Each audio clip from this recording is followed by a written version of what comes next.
because that was one thing I asked about. And they said, "Oh yeah, it's usually not that bad. Like people make it seem How a lot." how bad was it? I know a lot of people say it's pretty jarring, and I thought it was going to be that way as well. So, and I see why they ask us so many questions about teamwork and conflict and stuff during the interview season. I don't regret taking 4 gap years, but maybe if I'd heard that or had people telling me that a little bit sooner, I might have been a little bit more willing to explore this path a little. Hello, and welcome to the Med School Years podcast. I'm Dina. And I'm Carlos, where we talk about everything you need to know about the medical school journey and residency. We've both worked closely with applicants, advisors, and schools to understand the ins and outs of what it takes to get into med school. And now we're going beyond the admissions process. And don't worry, this podcast isn't just about the boring stuff. We're also going to give you a behind the scenes look at the life of medical school students and residents. We know that medical school can be overwhelming, but we're here to break it all down for you with expert tips, insider advice, and stories from people and students who've been there. So whether you're starting the exploration process or just curious about what it takes to becoming a future physician, we got you covered. Sit back, relax, and welcome to the Med School Years podcast.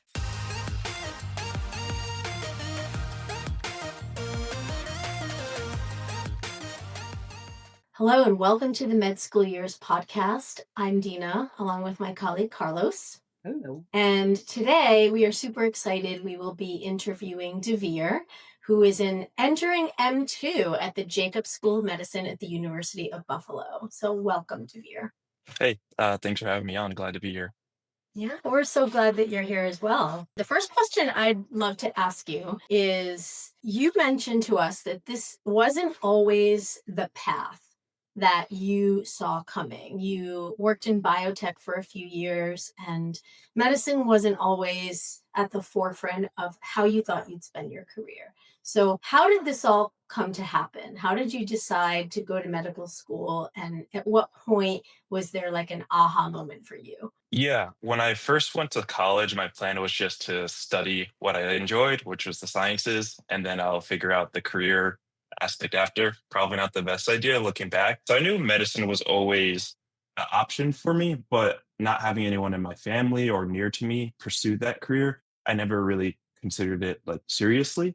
I had some early clinical experiences like PT, nursing, PA, and I enjoyed it thoroughly. I enjoyed being in a hospital, but I didn't think it was for me. And it actually wasn't until I was a college athlete. I had an injury at college, and I was like dealing with the hospital system more, or like in a more intimate fashion. And I actually started to consider this as a career. But at that time, I was already in like my third or fourth year of college, so it was a little bit too late to be a pre med and go to med school. So I went the biotech route, and I had a great time there. It was really nice, but I missed that patient care aspect of it. And so that's what eventually made me go back to take the prereqs, take the MCAT, and eventually get into med school. Thank you. So it looks like you were a career changer, and I think sometimes we encounter a lot of pre-health students that are in that same mindset, right? Like, can I switch? Should I switch? I've started my career in this path. What does that mean? Can you maybe tell us a little bit about what that was like for you to make sure that you were making the correct choice of that career change? And is there anything that you would say, do it? Really, if medicine is your calling, then you should just jump for it. So if you could talk a little bit about that. Yeah, so I remember talking to my parents a lot about it. They were really happy with the biotech job I had, and I was happy with it too. But I remember talking to them a lot about how I don't feel the most fulfilled, even though I was really happy with my job. And I kind of felt like there was something missing. My mom was like, the happiest I've seen you like along this path is when you were in the hospital. And so she's saying that you might want to consider looking back into that. So luckily enough, at my jujitsu club, there's a physician that works there. He's a meds peds specialist at Albany Med. So I kind of asked him for mentorship and got my clinical experiences. And once I started walking the path, it just everything felt right every time I took a step. And there's a certain point where I was like, okay, next I got to take the MCAT, and that was like my full like, okay, I'm gonna jump into this fully. And I haven't looked back since. And at some point along the way, you found this passion for surgery. A lot of students, it takes a long time to figure out what direction they want to go in. once they're in medical school and considering a specialty. But early on, it sounds like you had some mentors. You developed this interest, especially in urology. At Jacobs, you are vice president of the urology interest group. So tell me a little bit about how that all came about and how that was fostered. Yeah, so I am the first child of the new curriculum at my school, the Well Beyond curriculum. Ah, A big part of that is earlier clinical exposure and our clinical immersions. We take 2 weeks off. We do inpatient, outpatient, and procedural. I really enjoyed my procedural. That was my first one I had, and I saw urology was on there. And it was a surgery subspecialty I didn't know much about compared to the other ones, which is what made me want to pick that as my top when we ranked it. And luckily enough, I got that as my procedural. I guess it's like a mini rotation, but I didn't have much clinical knowledge. But while I was there and what I saw, it was really great because I really liked anatomy and I liked the surgery side of things. There was also a lot of like outpatient procedure stuff. But what I really liked most was that there seemed to be a really great balance of clinic time and OR/procedure time. And that's something I'm looking for in a specialty where I do some procedures, but I also get to do a lot of patient management and talking to patients. And urology really seems like that field. So I've just been looking for mentors ever since then. I have a couple that I, bounce ideas off of every now and again. And also at my school, we have a ton of clubs. Like there's a ski and snowboard club. There's a club for almost everything. And so once the elections came around for all the different clubs, I put my bid in for the urology interest group, and I'm the VP on that as well. So you've been exposed to, I guess, different specialties. This is the one that stuck with you the most, as you mentioned. You're trying to find the balance between, the inpatient, outpatient, the procedures, patient care. But I want to take a little bit of a step back. Is med school everything that you thought it was going to be? You mentioned that you were also sort of the, I would say, guinea pigs, maybe the first to enter this new curriculum in Buffalo. Tell us a little bit about that. Like, what are some of the things that you've learned or seen? Is that the reason why you chose Buffalo? Yeah, so going into my reasons for choosing Buffalo, I was fortunate enough that I had multiple acceptances that I can choose from. It was still a New York school. It was a state school, so the tuition burden was great. A lot of research available, so no matter, I know with step one going pass fail, that's going to be one big thing in our app that we're going to use to differentiate ourselves. So being at a state university at Buffalo, I'm going to have a lot of research available to me. And went on like my second looks and my tours, I just got like a really great homey feel. I remember the first time on my interview day when I stepped out of like my mom drove and I stepped out of the car. One of the med students, I wish I got like a better look at her so I could like say thank you, but she like saw me from across the street and shouted, "You're gonna do great! Like don't worry, just be yourself." oh, So like stuff like that. Every time I went to Buffalo, I had really great experiences. So that made me want to come back. And then what was your next question? I'm sorry. No, going into this new curriculum, what has it been like, right? You're a guinea pig, brand new class entering this new model. What has that experience been like for you? Yeah, it's been pretty interesting. So med school is everything I expected, like all the studying, all the classes, the pace. But what I wasn't expecting was how much feedback the school was looking for from us. So we have a lot of sessions where we have a class meeting and we ask for feedback, we do surveys, and what's very surprising to me is that the school is actually very receptive to things that are actionable when we give constructive feedback. And we've actually seen some of those things implemented during our year as we go along this journey. And then also they mentioned that they have things that they're going to look to add to the classes coming after us as well. So I wasn't really expecting that collaboration because I kind of felt it would be more of, oh, this is the new curriculum. This is what we're going to do. If you don't like it, we're sorry. Try your best to evolve. But it really seems like they're really trying to work with us and also make it better for everyone coming behind us as well. Good to hear. You're learning the valuable process of feedback, both giving and receiving. So hopefully that, you'll carry it with you as you move forward in your career as well. Yeah, definitely.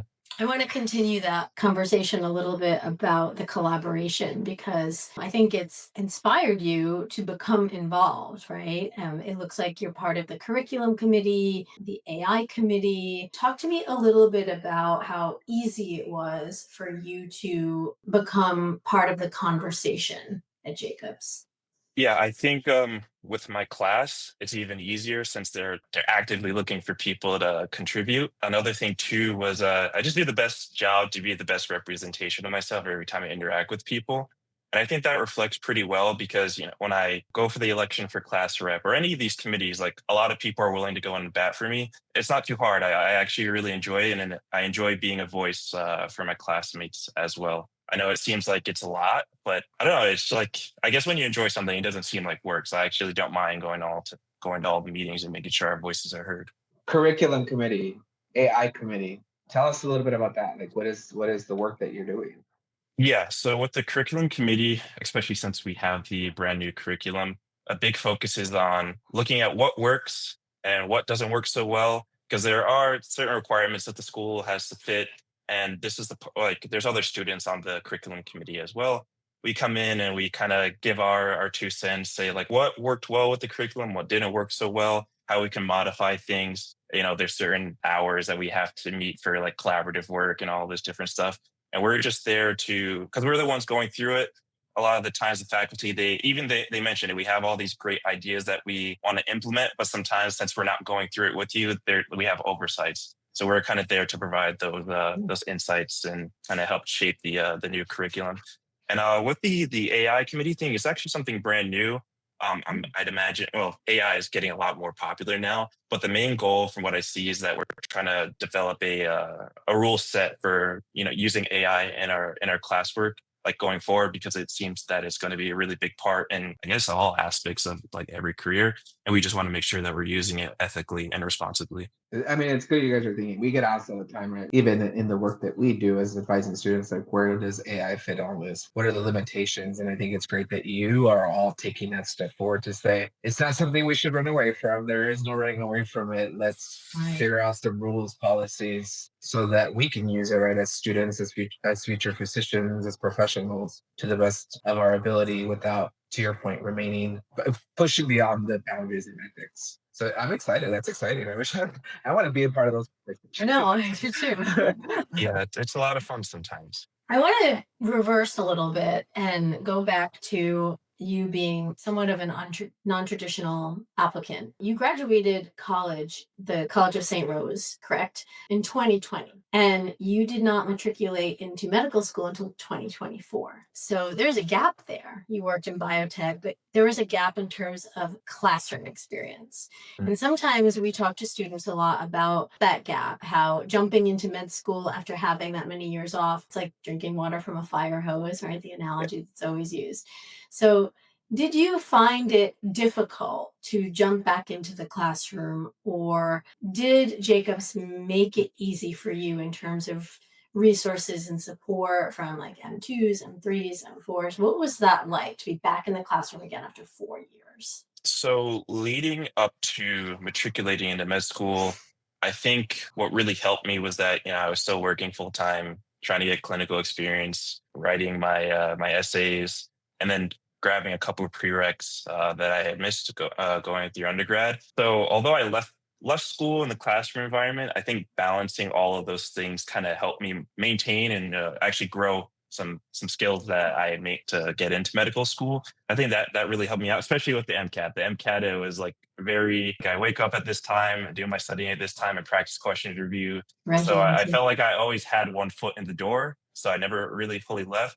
But coming into Jacobs now, there actually is a lot of support from the upper classes, the M2s, M3s, M4s. There is a lot of resources at the school as well. For example, the way our curriculum is split up, it's kind of like a Harry Potter style, where we all have like our families and there's like sub families inside of families. So each like major group has a learning specialist, and you can schedule a meeting with them whenever I've scheduled a meeting with them, and sometimes they really help you rehash your study methods if you don't really have one. Or sometimes they meet with them, they say, hey, you have this works really well from the data, the research. Let's just trim this here or add this onto that. So I noticed they meet you where you're at, and they can really help you be successful academically once you're there. Yeah, what do you call them? The learning communities style or method has been implemented because, as you are a testament, right? You thrive in the environment with the support of others, whether it's peers directly in the same class above you with additional staff support. So it's good that you have that. What is the one challenge that you didn't foresee coming into medical school? Like, what was the one thing that kind of took you back, that you were like, I wasn't expecting this, but I have to figure this out and I have to push through this because this is part of the growing process? I think there's two things. One, I really enjoy the group learning environment, but sometimes I find that I guess maybe it's just the way my brain works, but sometimes I find myself like struggling a little bit with all the different groups and the collaborative work, and not because I don't enjoy it. I think sometimes like everyone coming into school, we have like our own like tree of knowledge. You can learn isolated facts, but the knowledge really sticks when you can like add to the branches and the leaves and whatnot. And sometimes maybe because of my non-trad background, I feel like I'm just learning individual pockets in the group work, and I kind of have to go back later and reattach it or find the link somewhere. And then the next thing is, I thought going into med school it was just going to be like basic science, clinical sciences, but like we have a course like art and medicine or a research course, a health system science course. So they're learning how to balance all of those different things because the studying that you don't study for art and medicine, but the studying for like the health system science course and the scientific learning and Greek course, it's different than what you would do for your preclinical sciences. Yeah, it sounds like you do a lot of group work. Yeah, yeah. I there's so many groups. I always have to bring up the email to see. Okay, we're meeting with this group today. Who are my members? What table number are we? Or yeah. It's a lot of groups. But what I like about it a lot is I feel like I know essentially everyone in my class at a surface level. And I hear from other years like M2s and M3s, a lot of them felt like, oh, I don't really know most of my classmates outside of like 10, 15 people. So I'm really happy about that. And we all get along pretty well as well. How big is your class again? 184, 186. Wow, yeah, that would be very difficult to know anybody. It's funny that the talk about group work, right? I think back to mock interviews, and a lot of students ask like why some of the schools ask the questions that they do, and a very popular one is like, what if you were working in a group and someone didn't pull their own weight? What would you do? And this is a perfect example of why a lot of interview questions are important, because they're mirroring what you will be exposed to in medical school. Going back to you being a pre-med, like during our mock interviews and you preparing for all of the interviews that you had, do you feel like you understand now why some of the questions were asked? Oh yeah, absolutely. The interview process does a pretty good job of weeding out people that might not work too well in that group environment. But you're always going to have conflicts, and not major like explosive ones, but sometimes there's so many different viewpoints in the world. So sometimes there might be a little bit of friction with those. But when you're able to understand like, hey, we're all trying to get to the same endpoint, we're just trying to get their different path. Maybe it's a lot easier to reconcile those differences. So, and I see why they ask us so many questions about teamwork and conflict and stuff during the interview season. I want to go back to something you mentioned. You say you're part of a research course. What does that mean? Like, what does that entail? Is it for teaching you how to do research or doing your own research? Is it springboard for your research for residency? Like, tell us a little bit about that. Yeah. So the course, starting from the foundation, like basement layer, because everyone's coming with a different research background, and kind of building up to us being able to do our own research projects. So it's something we take alongside of our first phase of the preclinical phase in the new curriculum. So, they teach us stats, they teach us the different kinds of studies, like very basic level. But as we go along, it builds up and builds up and builds up. And we're going to use that to complete our research that we need for our application. Also the research that we have to do as part of our curriculum as well. Jumping right into it. What research are you involved in right now, currently, outside of this class? As of right now, my main project is anatomy project. Like I mentioned before, I really like anatomy. It's photogrammetry. I don't know if you guys have ever seen the Google car driving around that takes the photos for the street view. And then you can go in 3D and look at like the street view in 3D. So we're trying to take that and apply that to cadaveric dissections and make like a 3D like dissection guide. My school, like I know a lot of schools are going to more like digital anatomy. My school, we still do like an actual cadaver lab, but we're trying to do this as well. That way, instead of having a book, you could have like a 3D like model and help that guide you through the dissection guide as well. And it could also be used in clinical practice as well to like simulate like a surgery that you're going to do. Walk through the steps. you do the photogrammetry, so you have that to compare as well when you're if you're studying on a case or anything. Other than that, I've been in contact with residents and trying to pick up any projects that they have that they need some finishing touches on. So whenever I get that all settled, a lot of my first year was not necessarily jumping straight into the research, although some of us have been, especially like MD, PhDs. I've been kind of wanting to set the foundation during the summer when I actually get into the research. I can hit the ground running, focus mostly on the class as well during my first year to make sure I can handle that workload. Fascinating work. The Really cool. photogrammetry. Yeah, Wow. photogrammetry. Amazing. Like I'm just thinking about it because to your point, right? When I was working in medical school admissions, there was this virtual reality anatomy and all that stuff, but being able to take something so real, like to your point, right? Like Google Maps and being able to walk and see 3D models of it. It's amazing what technology is doing. Good for you. Yeah, I'm really excited when I saw like all the listings for all the different projects available, and I listed that. I was like, oh, I really hope I get this because this is like the coolest project on the whole list for sure. Do you think you translated skills from your biotech job?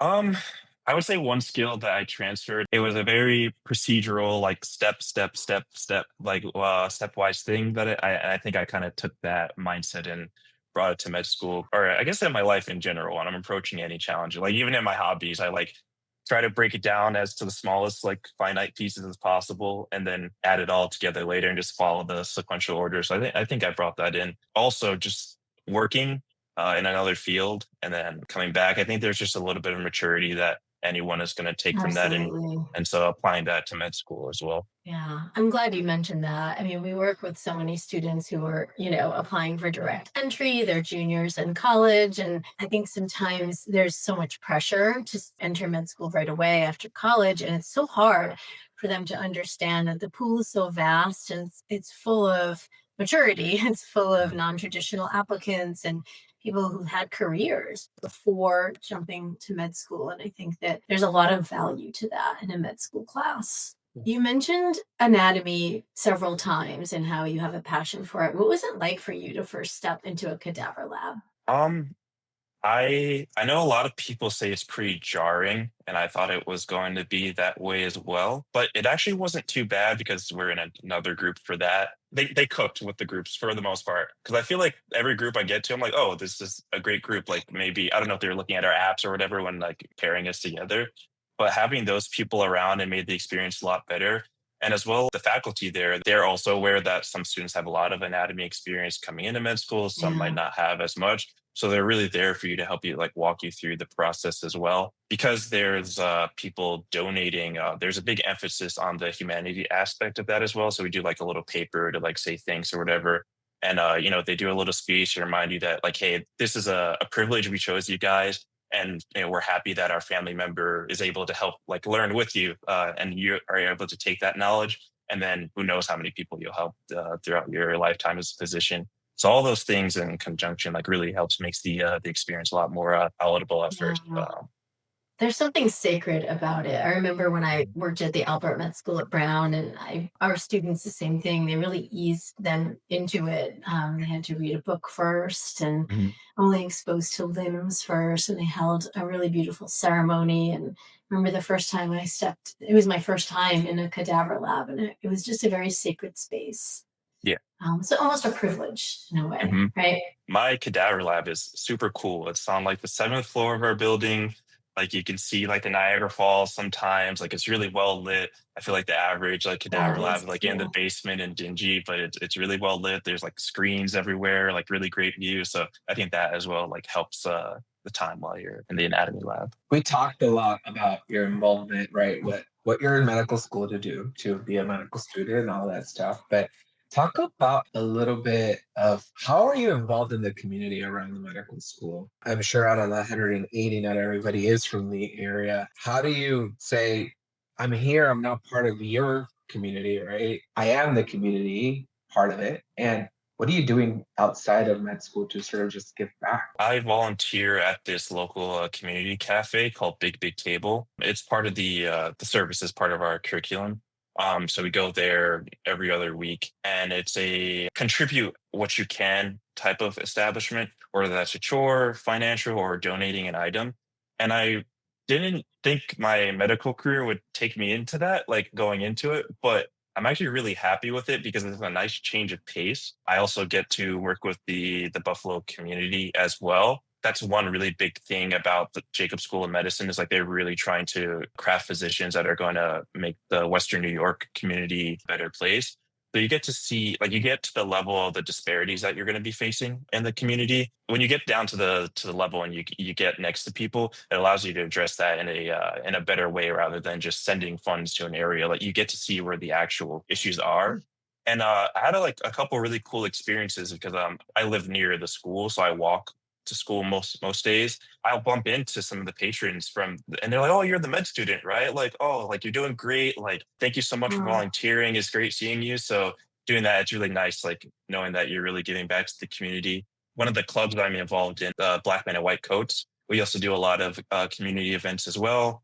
So we go to one of the local schools and we talk with some of the minority students there. One, we're trying to give them visibility of the opportunities available to us because a lot of us, we don't have family members or people that look like us going into the field. And sometimes it's hard to imagine yourself in that role if you've never seen it before. So we're trying to provide that to them. But then we also like work on life skills. We'll do like presentations on like time management and being Mm. accountable and being reliable. So like, we're showing face, we're volunteering in the community, but we're also trying to like plant the seeds and give them, life skills. That way they can, even once we leave there, even if they don't want to go into medicine, they can take the things that they learn from us and apply it to a different career path. Awesome. I'm glad that you continue giving back. And I think that's the reason why, again, right, you start this even in the pre-med years so that you carry this through. This is a part of your now profession. You're just giving back and finding ways to connect with the community. So it's awesome. You mentioned you walk to school, even in the cold and even when it's snowing. Even in the Yeah. snow in Buffalo? Yeah, I just get my best winter coat Brave. on, strap up the boots really tight, and just bear the cold. They told because that was one thing I asked about. And they said, "Oh yeah, it's usually not that bad. Like people make it seem a lot." How bad was it? It was pretty bad. It was pretty bad. I remember like my sidewalk, maybe for like 3 weeks, even after winter was over, there's just like a thick sheet of ice on the sidewalk that I had to walk over. And then, they all say, "Oh, this was just a bad winter. It's usually not this bad." But I don't know. I think they're just used to it. And Yeah. Yeah. No, I remember when I was a college counselor, some of the admission reps from like Syracuse and Ithaca would say to high school students, like, visit in the winter. If you Mhm. think you like our school, visit in the winter, and that will help make the decision for you. But I feel like you landed where you were meant to be. You wanted to stay at a New York school, and it sounds like you've really maximized a lot of the opportunities that you've had yeah, there. I really do feel like I ended up where I was supposed to be. So, amongst all that you're doing, like all of your service and your research and all of these committees that you're on, what are you doing to help maintain your wellness? You used to be a college athlete. So, what are you doing in your spare time to kind of create that balance and bring you back to those days of being an athlete and having something so separate from academics? That's actually one of the things that the at one of our meetings they tell us like keep your hobbies because that's one of the things that got you here, and we don't want you to change. Like we want you here. I do Brazilian Jiu-Jitsu and MMA, and I lift weights. So those are the things I do in my free time when I have free time. I really like it because Jiu-Jitsu, it's a very technical martial art. It's a different kind of mental stimulation. It's like chess, but with physical consequences. So yeah, it's a really great community as well. Everyone's like super nice who does it, and it's a really really nice escape from the lectures and the Anki cards and the sketchy and whatever else everyone's looking at on a day-to-day basis. How did you get into jujitsu? I'm just curious. Like, Yeah, where does one Yeah, me start? too. yeah. So I had the injury in my college athletics career. It kind of happened at a good time because I was feeling really burnt out with college athletics. Mm. And I Mm. had that time to realize like I like being active, but I don't think I want to be an athlete anymore. And I think I was just doing it because hey, this is something I've always done, like a scholar athlete my whole life. So I just thought, oh, this is Devere. This is what I do. And I remember like I just got like a video suggestion, and I was watching YouTube one day when I was just like hanging my leg up, like trying to recover. and it was like a jujitsu video. And I was like, oh, this seems pretty cool. Like I might want to do this when I get healthy. And I got healthy and I just walked into a gym. They took me in like I was family, and I haven't looked back since. Like I mentioned, like one of my mentors, I met him through the jujitsu gym back in Albany. That's a bold step to walk Yeah. in and just do it. It's awesome. Yeah, I got beat up so much. I mean, I still get beat up every day, but it's great. And I also think it's a pretty unique activity for someone in the medical field. I feel like not a lot of people do it, because I notice every time I have like an interview or meet someone or they look at my CV like, oh, jujitsu, like how'd you get into that? So I feel like it's a great discussion point as well. Conversation starter. Mhm. So, what are you doing now to prepare you for sort of the evolution of what's coming next in your career, right? You know, you have to do this application process all over again. You have to write a Yep. personal statement. You have to work on your experiences. But what are you doing now to build up to that? We do a lot of reflection in my curriculum as well. So still have all those essays there. So when it's time to start doing essays and whatnot, I'll definitely be reflecting on those and looking at those and taking things from there. In the art of medicine course, there's actually this pretty cool component. We do this like eat portfolio. Was one of our assignments. And like, we take photos, we do our little reflections, and it's like this thing we could put on our CV as well. That kind of shows like our evolution, our growth throughout med school. So I'll definitely be looking at that. And then next, I have two more blocks, and then after that is going to be my dedicated period and step one. So that'll be fun. And then other than that, I'm really just trying to now really focus on the network and getting some research items under my belt, and just kind of snowball everything I built upon in my first year. That way, when it's time to apply, like I have a pretty good application that I'm happy with, and hopefully that'll get me to where I want to go with specialty and institution as well. Good. It's good that you're starting now, so that way you don't feel like you're rushing to get all of these things done. Hearing from you, I'm guessing that you have the flexibility, right? And the curriculum, again, this Mhm. new curriculum is probably giving you the opportunity to find the time to be able to do these things, because I think they know how important it is and how challenging, or let's say competitive, this process is going to be Right. for you in the future. What are you looking forward like in the next 6 months? I know you're finishing up these two blocks. Like, what's the next step? What's exciting you about that? And I say this now, hopefully I don't regret it, but I'm really looking forward to clinical rotations. I really enjoyed the hospital. I was a PCA or a tech on a step down ICU for my clinical experience, and definitely an environment I'm looking to step back into. I really, it feels bad saying it, but not that I enjoyed it, but it was just like I felt at home when I was there. Although I was just a tech, to me, the work felt very important because of how critical the patients were. It just felt really great to meet their needs at the competency level that I was at. And, I just can't wait to keep getting back into the clinic with more education, and I can use that to affect their lives in a greater way. Hear that from a lot of med students who, M1s and M2s are like, I just want to be with the patients now.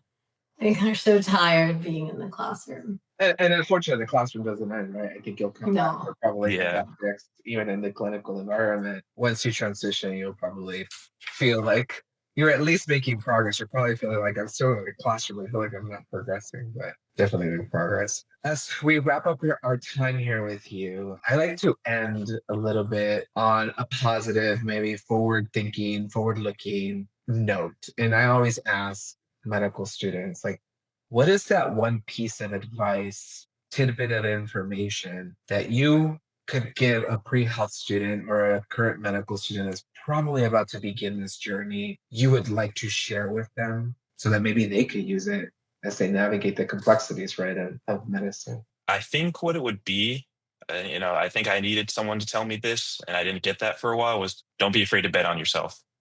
Um, Mm. you know, Going through your journey, sometimes you might have people that place doubts in your mind, or might actually just tell you, like, I don't think you can do this. And sometimes that really hurts. But being able to just say, what, I want to do this. I want to do this for the right reasons. I know there's other people telling me I can't, or maybe I should look elsewhere, but I'm still going to bet on myself because I know this is the path that I want to walk. I don't regret taking 4 gap years, but maybe if I'd heard that or had people telling me that a little bit sooner, I might have been a little bit more willing to explore this path a little bit sooner. And even without exploring the med school path, applying that to other aspects of your life, like just betting on yourself, like it just made my life a lot better. Like being willing, like you mentioned, just walking into a jiu-jitsu gym like for the first time. Like if I didn't do that, I wouldn't have the friends that I have, the mentors that I have, and the hobby that I have that I really enjoy. So, just take the chance and bet on yourself. I think that's one thing I would tell someone starting the journey. Bet on yourself. Bet on yourself. You're a tremendous mentor. You have so many experiences like mentoring, and that advice just aligns with you being a good mentor and spokesperson for younger generations and for anyone who's thinking of switching their careers and going into medicine. So thank you. Thank you. Thank you. We'll take that away as betting on ourselves. I think Dina and I have to go now and walk up to a jiu-jitsu gym and just that's gonna be a challenge for the month. But we appreciate you being here. Thank you so much for sharing. Thank you so much. Your wisdom. Of course, anytime. We'll check back in. Maybe we'll give check in the future and see where you're at. And we wish you the best on your journey. Great things are going to happen for you. Thank you. And sure, I'll check in anytime. Thank you. Good luck.